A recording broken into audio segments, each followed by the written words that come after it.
So what are some of the skills involved in raising a good, solid family? Communication is number one. Every member of the family has to know that they have a voice and that their voice is respected.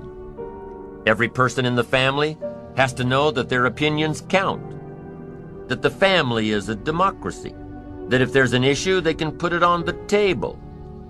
And that's what's so important about the dinner table. It's not just a place for the evening meal. No, it's a place to bring out all the issues, to talk about the day, to share experiences, to ask questions and hope for answers around the dinner table. Now, in today's society, there are a lot of broken homes, divorced parents that share custody of the kids.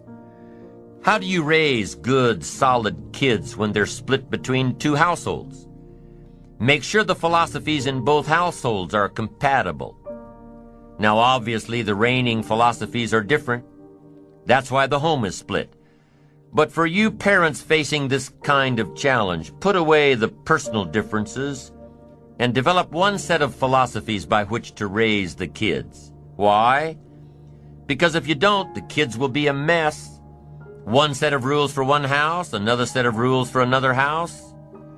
No, you can't do this, because if you do, the kids will grow up confused as to what's right and what's wrong. So regardless of how your household is set up, make sure that communication plays a vital role. Everybody needs a voice. Everybody has to be heard. And everybody has to acknowledge that everyone else's voice counts.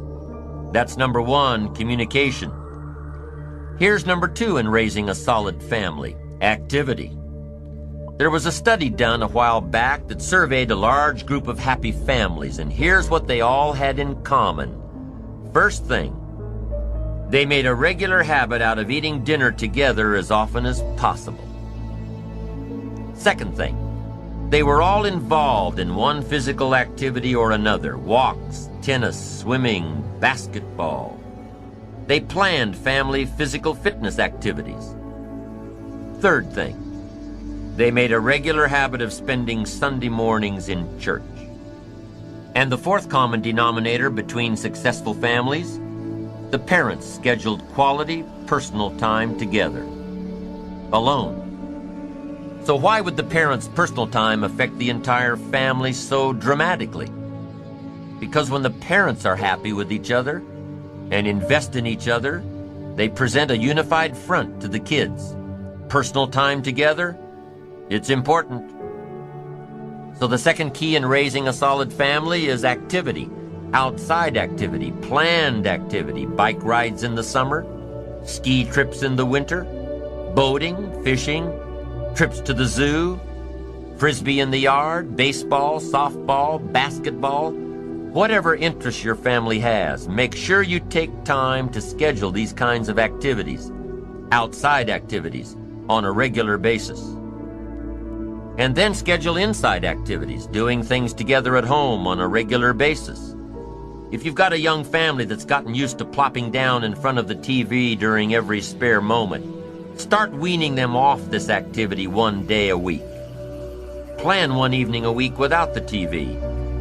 And during this time, read together, work on household projects together, go through the family picture albums and videos together, plan vacations together.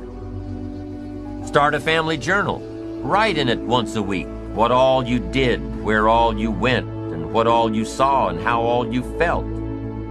Family journals are a wonderful way of tracking the growth of your family and the growth of your kids. When you look back on these family journals, you'll find they're one of the greatest treasures you have. And here's another fun way to log the history of your family. A friend of mine tells that when she was a kid, one of three, in a family where sibling rivalry was at its height, her parents used to hide a tape recorder under the dining room table every so often and tape the family dinner conversation. Wow, those kids get together now and have a great time with this stuff. They're grown now, but when they look back and listen to their upbringing, it has a way of rekindling the family bond. And here's the third most important key to raising a strong, healthy family with bonds that'll last a lifetime. a spiritual connection. Now, I know that your beliefs are your own, and whether or not you call the power behind our existence God or not is entirely up to you. But whatever your faith is, whatever your beliefs are, share them with your family, share them with your children.